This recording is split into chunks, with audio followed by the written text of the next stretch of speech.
Hello guys, my name is Anshuman और 2018 के forest services में मेरी 11th रैंक आई थी और सिविल सर्विसेज में सेम ईयर 356 रैंक आई थी। तो ये जो पर्टिकुलर वीडियो है इसमें मैं डिस्कस करूँगा पर्टिकुलरली जो इंडियन फॉरेस्ट सर्विस है उसके प्रीलिम्स के रिगार्डिंग स्ट्रेटजी के बारे में। और उसके आगे अगर मैं इंडियन फॉरेस्ट सर्विस की बात करूं तो प्रीलिम्स के बाद अगर मेंस और इंटरव्यू की बात करूं तो मेंस क्वालिफाई करना उतना डिफिकल्ट नहीं है। मतलब मैक्सिमम जो भी प्री क्वालिफाई कर लेते हैं उनका नाम आ ही जाता है, वो इंटरव्यू कॉल तक पहुंच ही जाते हैं। फिर फाइनल लिस्ट में डेफिनेटली आपका नाम आना वो थोड़ा डिफिकल्ट होता है। तो रफली आईएफएस में 50% जॉब है कि आपका प्रीलिम्स निकलता है कि नहीं निकलता है। तो प्रीलिम्स के बारे में बात कर लेते हैं। तो इस पर्टिकुलर वीडियो को मैं दो पार्ट में बांटूंगा। एक जो आपका पार्ट हुआ बेसिकली कि जो आपका नॉलेज से रिलेटेड या फिर लेट से रिविजन से रिलेटेड पार्ट होगा, और दूसरा पार्ट है कि लेट से अब 100 सवाल में से 40 सवाल के आसपास विथ सर्टेनिटी किसी को भी आता है, चाहे वो कितना भी अच्छा सीरियस एस्पिरेंट क्यों ना हो। अब बच्चे जो 60 सवाल है उसमें आपको थोड़ा नॉलेज होगा, थोड़ा स्मार्ट गेस वर्क होगा, थोड़ा लॉजिक होगा, थोड़ा प्रीवियस यूपीएससी में जो आए गए सवाल हैं उससे आप कुछ बाइस डेवलप करके यूज़ करोगे। तो ये सब का एक मिक्सचर होगा। तो नॉलेज वाला रिवीजन वाला पार्ट को भी डिस्कस कर लेंगे, पहले उस पार्ट को डिस्कस कर लेते हैं, फिर डिस्कस करेंगे कि कितना अटेम्प्ट करना चाहिए और जो अच्छे से नहीं आता है उसको भी अटेम्प्ट करके उनमें से भी मैक्सिमम सही कैसे करें। तो कट ऑफ जो होता है, अगर सिविल सर्विसेज का कट ऑफ रफली 2018 में जो गया था वो 98 था और फॉरेस्ट सर्विसेज का 113 था। तो 15 मार्क्स का डिफरेंस होता है सिविल सर्विसेज और फॉरेस्ट सर्विसेज के बीच में। तो 15 मार्क्स का डिफरेंस दैट मीन्स कि आपको 6 से 7 सवाल ज़्यादा सही करने हैं। 2019 में लग रहा है कि सिविल सर्विसेज का 100 के आसपास गया है और फॉरेस्ट सर्विसेज का 115 के आसपास गया है। अभी मैं जनरल कैटेगरी की बात कर रहा हूँ। डेफिनेटली आप अगर डिफरेंट कैटेगरी से भी हैं तो भी उतना डिफरेंस नहीं पड़ता है। आप एज्यूम करके चलिए कि आप जनरल कैटेगरी के हैं तो डेफिनेटली आपका ही परफॉर्मेंस इन्हांस होगा। तो अब क्या है कि अब अगर सिविल सर्विसेज में आप कट ऑफ ज़्यादा दिमाग में रख रहे हैं तो चलो फिर भी ठीक है, क्योंकि सिविल सर्विसेज का कट ऑफ क्लियर करना इवन इन जनरल कैटेगरी कोई एक डिफिकल्ट टास्क नहीं है। लेकिन अगर फॉरेस्ट सर्विसेज की बात की जाए तो फॉरेस्ट सर्विसेज का with general category cut off clear करना डेफिनेटली डिफिकल्ट है। अब बार बार अगर कट ऑफ आपके दिमाग में होगा तो क्या होगा बेसिकली कि वो नर्वसनेस काफ़ी ज़्यादा होती है, क्योंकि आप कितना भी सीरियस एस्पिरेंट हो और कितने भी आप लगन से पढ़ाई कर रहे हो तो 100% श्योरिटी आपकी नहीं है कि आपका फॉरेस्ट सर्विसेज का प्रीलिम्स निकल ही जाएगा, क्योंकि उस लेवल पे तो काफ़ी गेम डाई से हो जाती है। क्योंकि अगर सिविल सर्विसेज के आप सीरियस एस्पिरेंट हो ना तो आपका प्रीलिम्स निकलेगा। अगर सिविल सर्विसेज का प्रीलिम्स अगर थोड़ा डामाडोल हो रहा है, मतलब हो जाता है, मतलब मैं ये नहीं कर सकता कि डामाडोल हो रहा है तो आपने सही से पढ़ाई नहीं की है, डेफिनेटली। लेकिन मैक्सिमम ऑफ द केसेस में या तो आपने स्मार्ट गेस वर्क नहीं डेवलप किया या कहीं ना कहीं फॉल्ट होता है, इनहेरेंट फॉल्ट होता है। आप बाउंड्री लाइन पे हुई क्यों, आप कम से कम कट ऑफ से 15-20 मार्क्स ऊपर रहो तो डेफिनेटली आप इन रहोगे। लेकिन फॉरेस्ट सर्विसेज के कट ऑफ से 15-20 मार्क्स ऊपर जाना डेफिनेटली बहुत ही डिफिकल्ट टास्क है, बहुत ही डिफिकल्ट है। तो सब कट ऑफ के आसपास ही घूमते हैं, तो उसमें मे बी आप कट ऑफ के नीचे आ जाए, कट ऑफ के ऊपर आ जाए। तो अब केवल दिमाग में ये रखिए कि आपको अपना बेस्ट देना है। बेस्ट देना है डेट मीन्स कि आप जितना मार्क्स स्कोर कर सकते हैं। लेट्स से इवन अगर आप 140 150 भी अगर लेट्स से किसी स्ट्रेटेजी से आ सकता है, एम फॉर दैट। मतलब आपको ये सोचना ही नहीं है कि 140 150, मैं एक बात बोल रहा हूँ बस। लेट्स से कट ऑफ गया था 115 120, तो आपको ये सोचना ही नहीं कि हाँ, एक बार आप दिमाग में बैठा लीजिए कि हाँ इतना सवाल तो अटेम्प्ट करना ही होगा उस कट ऑफ के अकॉर्डिंग। और उसके बाद आप ये देखिए कि मैक्सिमम अटेम्प्ट करना है, मैक्सिमम नंबर निकालना है। अगर वो मैक्सिमम में होना है तो होगा, नहीं होना है नहीं होगा। आप अपना मैक्सिमम नंबर जो निकाल सकते हैं उस 100 सवाल से, बस उस पर आप फोकस कीजिए कि क्या आप अपना मैक्सिमम दिए। अब वो अगर जो मैक्सिमम जो आप अचीव कर सकते हैं तो अब उसका दो पार्ट है। तो आप नॉलेज और रिवीजन वाले एस्पेक्ट पे आ जाते हैं।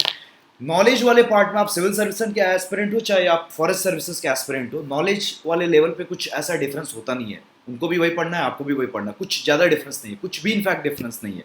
बस हाँ, ये हो सकता है कि सिविल सर्विसेज वाले कोई टॉपिक छोड़ के जा सकते हैं कि लेट से कल्चर में कुछ एस्पेक्ट वो नहीं याद रहा, छोड़ के चले गए, तो आपके पास वो छोड़ने वाला स्कोप नहीं होगा। आपको जो जो मस्ट रीड जो चीज़ें जो आपको पढ़नी ही चाहिए वो आपको पढ़नी पड़ेगी। आप कुछ छोड़ के नहीं जा सकते। लेट से कि आप सिविल सर्विस से कोई एस्पिरेंट लेट से मे बी केवल वर्ल्ड बैंक या फिर आईएमएफ की रिपोर्ट्स के लिए याद करके चला गया, तो आपको केवल हाँ टोटल 100-200 रिपोर्ट्स एक बार देखनी पड़ेगी कि हाँ वहाँ पे एक या दो सवाल आता ही है, तो आप वो सवाल को भी नहीं छोड़ सकते। तो डेफिनेटली आप कुछ ढिलाई नहीं रख सकते हैं। मतलब मैं ये कहना चाह रहा हूँ, कुछ अलग से डेफिनेटली आपको नहीं पढ़ना है।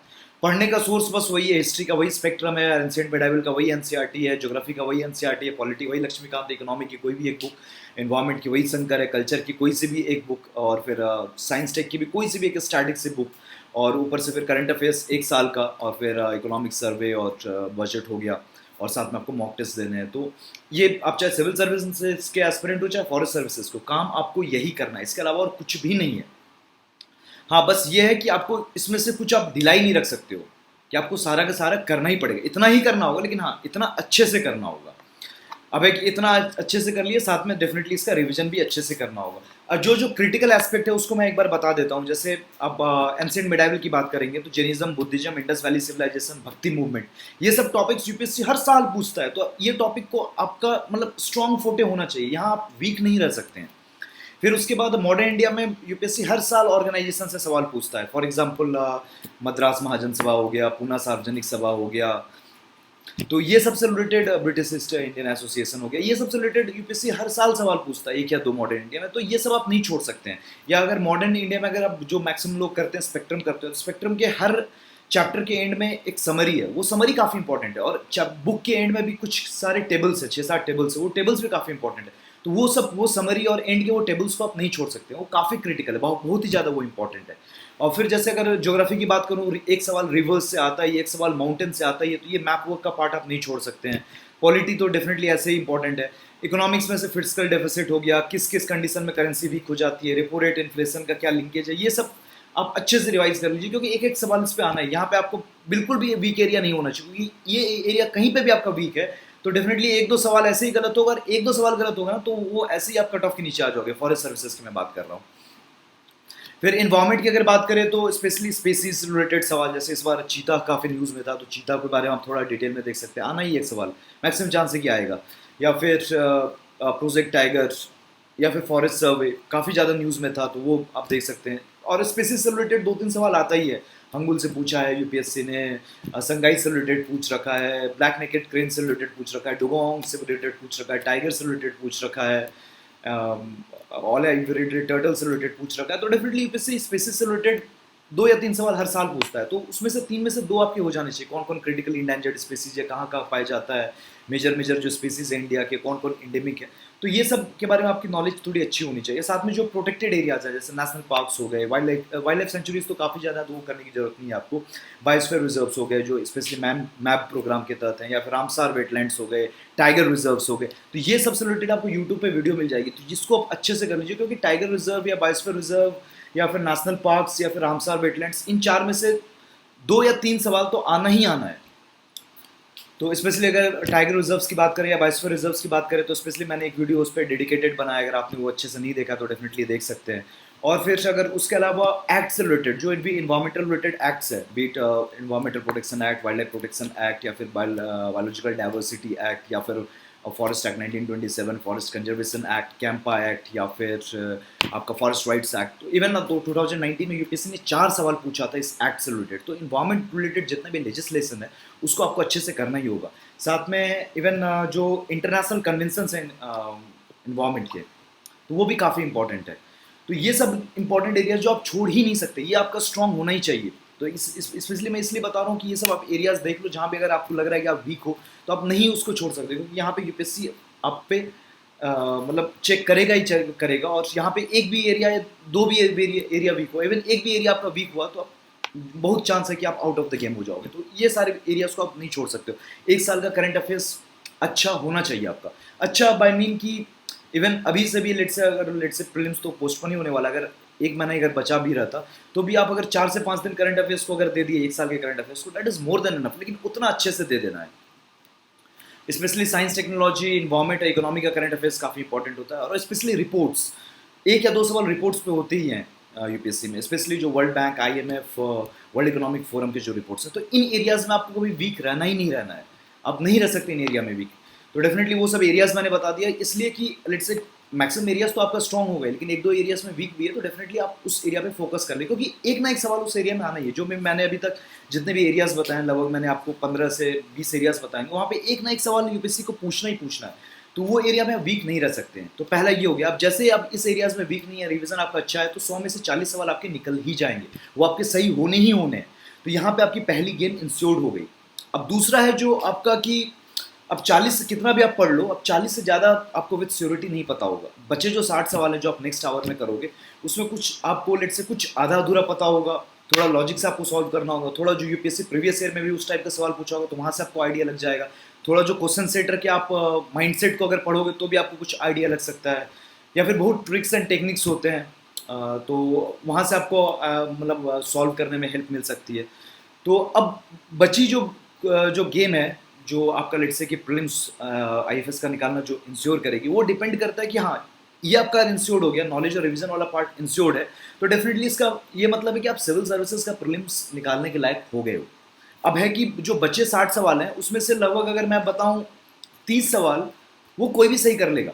मतलब 30 बच्चे 60 सवाल जिसमें आपको अच्छे से नहीं आता, मतलब कुछ आता होगा कुछ नहीं आता होगा, 2 ऑप्शन में फंस रहे होगे, 3 ऑप्शन में फंस रहे होगे, या थोड़ा सा आइडिया आ रहा होगा कि लग रहा होगा ये होगा लेकिन 100% श्योर नहीं हो, या कुछ स्मार्ट गेस वर्क से आपको लग रहा होगा कि हाँ यही होगा, सी होगा, बी नहीं होगा, कुछ ना कुछ, मतलब आप 100% कंफर्म नहीं हो लेकिन आपको कुछ लग रहा है, वो वैसे 60 सवाल होते ही होते हैं।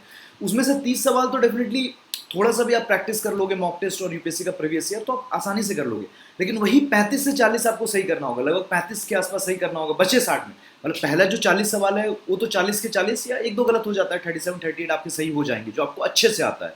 जो बचे 60 सवाल है उसमें भी 30 सही करना कोई बड़ी बात नहीं होती है, 25 तक तो आराम से हो जाता है। थोड़ी प्रैक्टिस, मॉक टेस्ट आपने अगर किसी कोचिंग का अच्छे से लगा लिया 1 साल का और साथ में 10 साल का यूपीएससी का आपने अच्छे से एनालाइज कर लिया, तो 30 सवाल तो आपके सही हो जाते हैं 60 में। वही आपको बस 35 करना है, 35 या 36 उस अगले वाले 60 सवाल में से।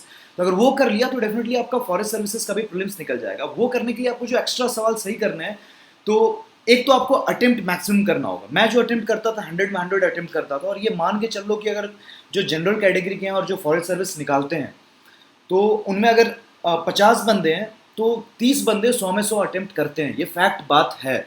अब अगर आपको कोई बोल रहा है कि केवल नॉलेज पे वो लोग गेम निकालते हैं, वो बिल्कुल नहीं हो सकता। आप सर के बल भी खड़े हो जाएंगे, सच्चाई है ये, नहीं निकल सकता फॉरेस्ट सर्विसेज का प्रीलिम्स जनरल कैटेगरी से अगर आप 90 से ज़्यादा अगर अटेम्प्ट नहीं करते हैं। 90 से अब कम अटेम्प्ट की हो, अब ऐसे ही बाहर हो, चाहे आप कितने भी नॉलेजेबल बंदे हो। 90 से कम अटेम्प्ट सीधा सीधा आप गेम से बाहर हो। आपको अगर लगता है बेसिकली कि आप बहुत ही नॉलेजेबल हो या फिर आपकी एक्यूरेसी काफ़ी ज़्यादा है, तो मे बी आप 1% ऑफ द केस में होगा, लेकिन 99% के लिए यही अप्लीकेबल है कि आपको 90 प्लस तो अटेम्प्ट करना ही होगा। और ट्राई कीजिए मैक्स टू मैक्स 100 हो गया, that is the best possible strategy for cracking prelims of forest services, especially if you are in general category.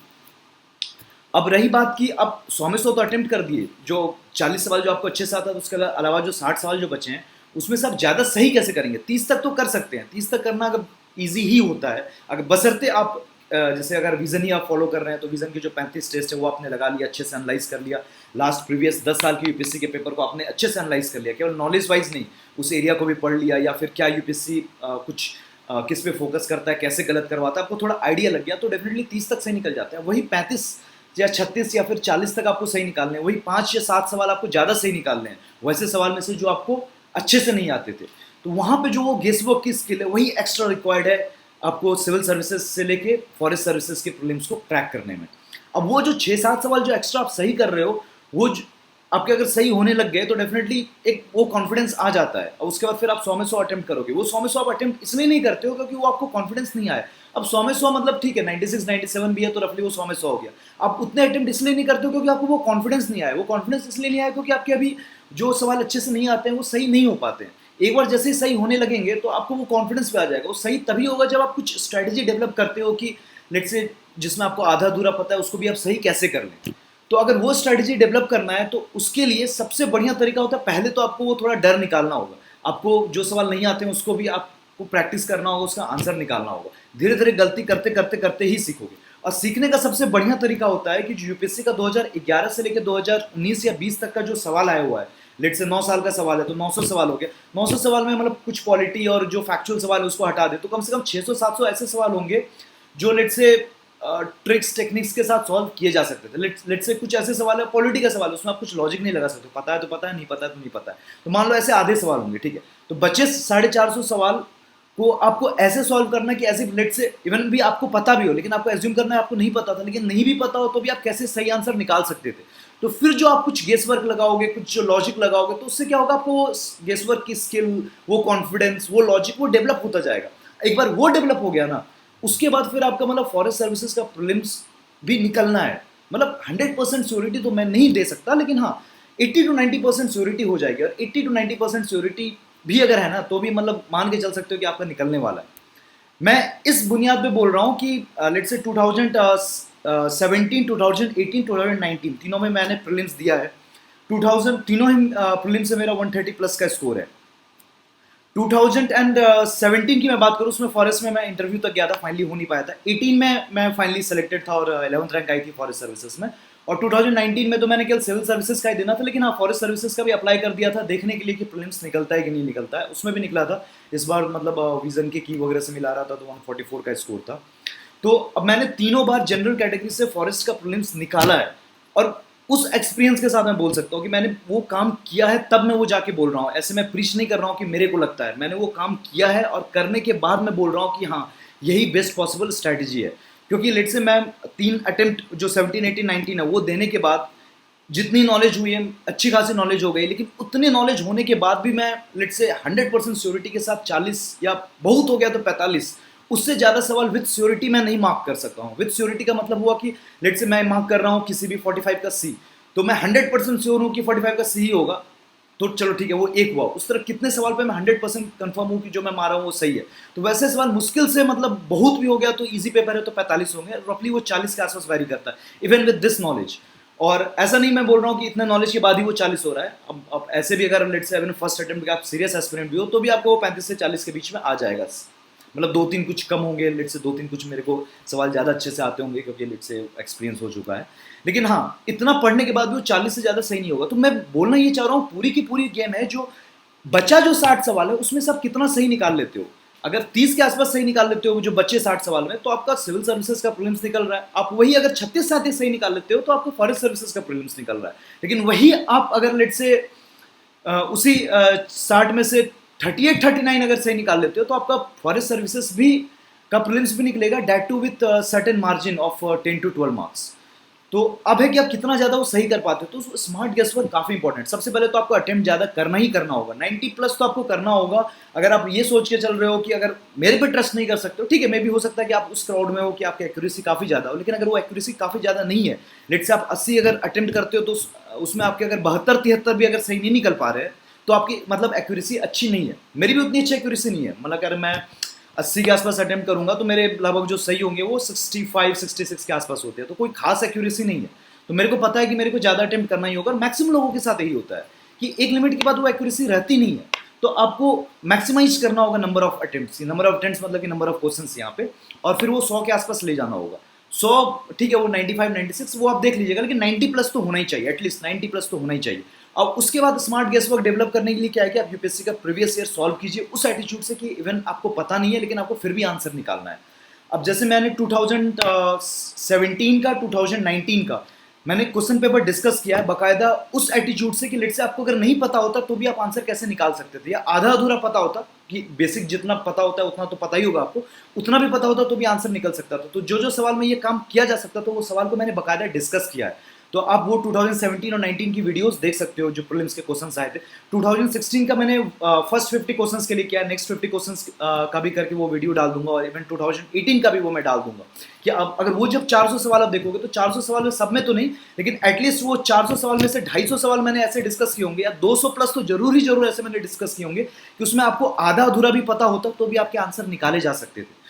तो अब ये नहीं है कि जो मैं बताया हूँ वो सब वही का वही यूपीएससी रिपीट करेगा। कुछ कुछ कॉमन एरियाज होते हैं, जैसे मैंने, चलो अगर आपको अगर पता करना है तो मैं भी बता रहा हूँ, और कुछ कुछ होते हैं जो क्वेश्चन टू क्वेश्चन डिपेंड करते हैं। तो आप अगर वो 200 सवाल भी अगर देख लोगे ना, उसमें मैंने कैसे आधा अधूरा नॉलेज से भी आंसर निकाला है, तो आपको थोड़ा एक कॉन्फिडेंस भी आ जाएगा, कुछ कुछ स्मार्ट टेक्निक्स भी आपको पता चल जाएगी, ट्रस्ट मी ऑन दैट। और कुछ कुछ जैसे कॉमन एरियाज में आपको बताता हूँ। फॉर एग्जाम्पल अगर इन्वायरमेंट की बात करें, ऑर्गेनाइजेशन से रिलेटेड सवाल आना है, 3 सवाल आना है, एक सवाल तो घिसा पीटा होता है जो इजी होता है, 2 सवाल ऐसा ऑर्गेनाइजेशन होगा जो आपको पता नहीं होगा। आपको डरने की कोई बात नहीं है, अगर आपको बस इतना पता है यूपीएससी फंसाती कैसी है। फॉर एग्जाम्पल यूपीएससी देगी कि हाँ consider the following statements about Earth Hour. One is first statement, it is done in order to encourage and make people aware about the environmental degradation, and second statement, it is an initiative of UNEP। ये 2 statement है। इस तरह का सवाल UPSC same pattern पे 2 या 3 सवाल देगी, और इवन तो अर्थ आवर के बारे में आपको पता होगा, वो इजी सवाल है। कुछ ऐसा ऑर्गेनाइजेशन होगा, coalition of climate change and clean air coalition, जो आपने पहली बार सुना है, गाक्सा, टीब, शंकर ने भी कवर कर दिया है, वो एडिसन नया आया तो कवर कर दिया क्योंकि यूपीएससी ने पूछा था, जब यूपीएससी ने पूछा था तब शंकर में भी नहीं था फ्रैंकली स्पीकिंग।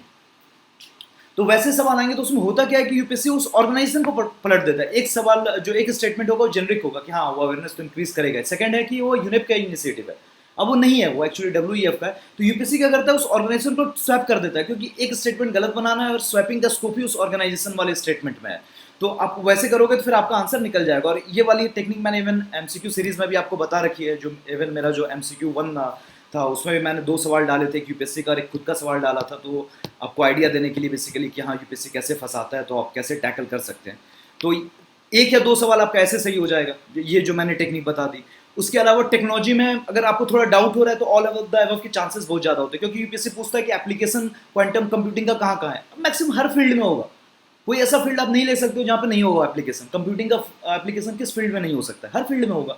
तो ऑल ऑफ द अबव के चांसेस ज़्यादा। आपको डाउट हो रहा है तो ठीक है, मान लो कि हाँ होगा एप्लीकेशन। इवन कल्चर की बात करें, कल्चर में क्या होता है, यूपीएससी का फंसाने का जो एक टेक्निक होता है कि वो क्या करेगा, एक स्टेटमेंट दे देगा कि ये बंदा और ये बंदा दोनों कॉन्टेम्पोरेरी था। अब क्वेश्चन सेटर के एंगल से देखिए कि क्वेश्चन सेटर को दोनों का टाइम फ्रेम पता होगा। क्वेश्चन सेटर पता करना चाहता है कि बेसिकली आपको टाइम फ्रेम पता है कि नहीं पता है। अब दोनों अलग अलग टाइम फ्रेम के होंगे, उनको जबरदस्ती क्वेश्चन सेटर कॉन्टेम्पोरेरी बता देगा। और ये काम 2016 से हर साल यूपीएससी करते आ रहा है। 16 में किया, 17 में किया, 18 में किया, 19 में किया। 16 में वो केव आर्किटेक्चर पे किया था, अजंता को शायद वो पल्लवास के कुछ केव से कंपेयर कराया था। 2017 का मेरे को एग्जैक्टली याद नहीं आ रहा है। 18 में वो त्यागराजा और एक कोई सेंट को कंपेयर कराया था। 19 में वो कबीर को और सरहिंदी को शायद कॉन्टेम्प्रेरी बताया था, कुछ था, मेरे को एग्जैक्टली याद नहीं आ रहा। लेकिन हाँ, हर साल एक सवाल थे। अब आपको पता है कि कॉन्टेम्प्रेरी होने की ऐसे भी प्रोबेबिलिटी देख लो, 0 AD से लेकर 2000 AD तक, मतलब 2000 साल हो चुका है, 2 लोग कॉन्टेम्प्रेरी हों, इसकी प्रोबेबिलिटी ऐसे भी कम है। और ऐसे भी आप क्वेश्चन सेटर के एंगल से देखोगे तो क्वेश्चन सेटर को पता होगा कि कॉन्टेम्प्रेरी नहीं है, अलग अलग सदी में थे और जबरदस्ती कॉन्टेम्प्रेरी बना रहा है, तो ज़्यादा चांस है वो गलत होगा। अगर आपको नहीं पता है तो लेके चल सकते हो कि वो गलत है। और उसके अलावा भी कुछ कुछ टेक्निक्स है। जैसे इकोनॉमिक्स में क्या है कि एक स्टेटमेंट हमेशा रहता ही रहता है किसी ना एक सवाल में कि let's say the area under sugarcane has gone continuous decrease over the term of 5 years। अब कंटिन्यूस डिक्रीज कभी होता नहीं है। अब इकोनॉमिक सर्वे में भी ग्राफ देखोगे ऊपर नीचे होते रहता है। यूपीएससी का एक कॉमन लाइनिंग का तरीका है कि दिस पर्टिकुलर से fiscal deficit has steadily increased या fiscal deficit has steadily decreased over a period of 10 years। अब स्टीडली इंक्रीज लगातार हो रहा होगा या लगातार डिक्रीज हो रहा होगा, वैसा नहीं होता, कभी बढ़ता है कभी कम होता है, कभी बढ़ता है कभी कम होता है। तो यूपीएससी का अगर आपको लेट से पता है तो ठीक है, नहीं पता है तो मान के चल सकते हो कि कोई चीज steadily increase over a period of 10 years बहुत कम चांस है, कहीं ना कहीं डिक्रीज होगा और ये ऑप्शन जो स्टेटमेंट है वो गलत होगा। तो यहाँ पे फंसाता है यूपीएससी। अगर आप लेट से मेरा वीडियो अगर देखे होंगे 2019 का 17 का, तो आपको अच्छे से समझ में आएगा, क्योंकि मैंने ये सब चीज़ें तो अच्छे से डिस्कस कर दी है। इसके अलावा भी काफ़ी सारी आपको टेक्निक्स दे दी है। उसके अलावा 2017 का मैं बताऊं तो पेपर ऐसा था कि उसमें एक्सट्रीम स्टेटमेंट्स काफ़ी थे, ओनली, एड, कंप्लीटली, एनी। तो ये सब जहां भी आपको दिख रहे थे वो स्टेटमेंट को आप गलत मान सकते हो बाय डिफॉल्ट। अगर आपको बस इतना ही पता है कि एक्सट्रीम स्टेटमेंट गलत होते हैं, तो यूपीएससी के 2017 के प्रीलिम्स में आपके ऐसे ही 8 से 9 सवाल तो ऐसे ही सही हो जाएंगे। उसके अलावा एटिमोलॉजी पे भी काफ़ी सवाल बनाए जा सकते हैं। फॉर एग्जाम्पल जैसे 2016 का एक सवाल था जो मैंने देखा था, वो था एक खराई कैमल पे एक सवाल आया था। अब खराई कैमल जो वर्ड है वो आता है खारा से, खारा डेट मीन्स की सी वाटर या सॉल्ट वाटर। अब इतना ही आप आइडिया लगा लोगे तो आपको वो सवाल बन जाता है। तो एटिमोलॉजी से भी काफ़ी सारे सवाल बनाए जा सकते हैं। और फिर ये सब तो कॉमन एरियाज हो गए, मतलब कॉमन एरियाज मैंने बता दिए जो आपको पढ़ना और रिवाइज करना है। कॉमन एरियाज जहाँ पे आपको नहीं भी पता है फिर भी स्मार्ट गेस वर्क से आप निकाल सकते हो आंसर, वो सब मैंने बता दी। ये सब तो कॉमन एरियाज हुए।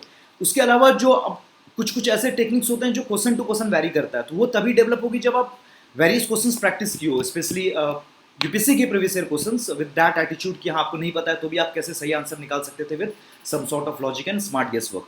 तो अब 2016 से 2019 तक की मेरी वीडियोस आप देख लीजिएगा। 2017-19 की डाल चुका हूँ, 16 का पार्ट 1 डाल दिया हूँ, पार्ट 2 मतलब जो नेक्स्ट 50 क्वेश्चन है वो 2018 की मैं वीडियो डाल दूंगा। आपको एक काफ़ी अच्छा आइडिया लग जाएगा। इवन अगर आप 2019 का भी अगर वीडियो देखोगे तो आप काफ़ी अप्रिशिएट करोगे कि ऐसे कम से कम 20 सवाल थे जो शायद नहीं पता होगा अच्छे से, लेकिन आंसर उसका काफ़ी ईजी था, निकलने वाला था वहीं पे। और इतना मैं आपको बता देता हूँ, यूपीएससी जितना बड़ा सवाल देता है प्रीलिम्स में वो उतना इजी होता है। 4 स्टेटमेंट या 3 स्टेटमेंट है, वो सवाल आपका कभी गलत हो ही नहीं सकता है। मुश्किल से 1 या 2 सवाल होगा पूरे पेपर में जो शायद जिसमें 3 या 4 स्टेटमेंट है वो सवाल आपका गलत हो जाए। 3 स्टेटमेंट है, दैट मीन्स कि उसमें आंसर आपका अगर नहीं निकल पा रहा है या फिर गलत हो रहा है, दैट मीन्स कि अभी स्मार्ट गेस वर्क डेवलप करना बाकी है। और क्यों ऐसा मतलब मैं बोल रहा हूँ वो तो अब ऐसे तो मैं नहीं बता सकता, वो आपको सवाल देके ही बता सकता हूँ। इवन 2000 जो 17 का जो मेरा एक वीडियो आया था, और इवन 2019 में ये मैंने डिस्कस किया था बकायदा, आपको ये बताया भी था। वो आप वीडियोस देखोगे तो आपको बेटर आइडिया लग जाएगा। तो डू वॉच दोज वीडियोस, काफ़ी हेल्प मिलेगी आपको। मैं ट्रस्ट मी कि लेट से अगर वो वीडियोस आप देख लेते हो 2016 से 19 की, वो 400 सवाल की वीडियो, मतलब सारे सवाल को तो मैंने नहीं डिस्कस किया है कि वो सारे सवाल है, इनफैक्ट सही बताओ तो सॉल्व नहीं भी हो सकते हैं, नहीं हो सकते सारे सवाल विद स्मार्ट गेस वर्क। लेकिन हाँ, उस 400 में से तो आपको कम से कम 140 के आसपास तो आपको ऐसे ही पता होते विद श्योरिटी। बच्चे 260 में लेट से मानता हूँ, 130 पे नहीं लगता, लेकिन 100 बच्चे 130 पे तो श्योर शॉट लगता, 130 के 150 में भी लगता। तो वो 150 सवाल आप देख रहे हो कि हाँ किस एटीट्यूड नहीं भी पता है लेकिन आधा अधूरा पता है फिर भी बनाया जा सकता है, तो डेफिनेटली आपको काफ़ी कॉन्फिडेंस मिलेगा, काफ़ी आपके स्किल्स डेवलप होंगे। बिलीव मी कि अगर लेट से आप यूपीएससी के लेवल पे भी अगर 100 के स्कोर पे हो, अब वो 4 वीडियोस देख लोगे ना, बिलीव मी कि आपका स्कोर कम से कम 10 मार्क्स तो बढ़ेगा ही बढ़ेगा। इतना तो डेफिनेटली आपको मैं कॉन्फिडेंस आपका बूस्ट करा दूंगा उन वीडियोस के द्वारा, या फिर उतना आपको स्किल्स दे दूंगा कि आपके सवाल सही निकल सकते हैं। जो ये बोलता है कि स्मार्ट गेस वर्क से प्रीलिम्स नहीं निकलता है, तो डेफिनेटली मैं कहूँगा कि हाँ मे बी उनका एटीट्यूड दूसरा हो, या फिर मे बी उनका भी स्किल उतना डेवलप नहीं हो। मैं इस बुनियाद पे कह रहा हूँ कि बेसिकली मैंने फॉरेस्ट सर्विसेज का जनरल कैटेगरी से 3 बार प्रीलिम्स निकाला है, और वो निकालने के बाद भी मैं विथ ह्यूमिलिटी बोल रहा हूँ कि नॉलेज से ये गेम नहीं निकल सकती। इवन आफ्टर दोज 3 अटेम्प्ट्स मैं ये कह सकता हूँ कि नॉलेज से तो नहीं निकल सकती। वो स्मार्ट गेस वर्क है इंपॉर्टेंट, उतना भी ज़्यादा डिफिकल्ट नहीं है, लेकिन हाँ वो मास्टर करना इंपॉर्टेंट है। और वो 4 वीडियोस आप देख लेंगे और खुद से जब एनालाइज कर लेंगे उन यूपीएससी के पास 9 ईयर्स के क्वेश्चन को, तो आपका वो लेवल डेफिनेटली अचीव हो ही जाएगा। तो डेफिनेटली मैंने आपको यही बताना था कि आपको क्या करना है, क्या अलग करना है सिविल सर्विसेज के अलावा, कि आपको फॉरेस्ट सर्विसेज का भी प्रीलिम्स निकल जाए। डेफिनेटली आपको अगर कुछ इससे रिलेटेड कन्फ्यूज़न हो कि और क्या करना है, या फिर आप सोर्स से रिलेटेड कुछ डाउट हो कि आप जैनिज्म बुद्धिज्म कहाँ से कर लें कुछ, क्योंकि थोड़ा डिफिकल्ट आता है, तो आप डेफिनेटली आप मेरे को मैसेज कर सकते हैं मेरे इंस्टाग्राम हैंडल पे। और फिर उसके अलावा मैं इंस्टाग्राम हैंडल और टेलीग्राम जो मेरा चैनल है तो उसका लिंक मैं डेफिनेटली इस वीडियो के नीचे दे दूंगा। और उसके अलावा और भी अगर कुछ बेसिकली अगर आपको अगर स्पेशली डाउट हो तो definitely do post in the comment section में। कमेंट सेक्शन में आप जो भी कमेंट करते हैं मैं सीरियसली देखता हूँ, definitely that will help me कि हाँ आपको किस एरियाज पे फर्दर वीडियोस चाहिए। सो डेफिनेटली विद दिस मैं वीडियो को एंड करता हूँ। So thank you for watching.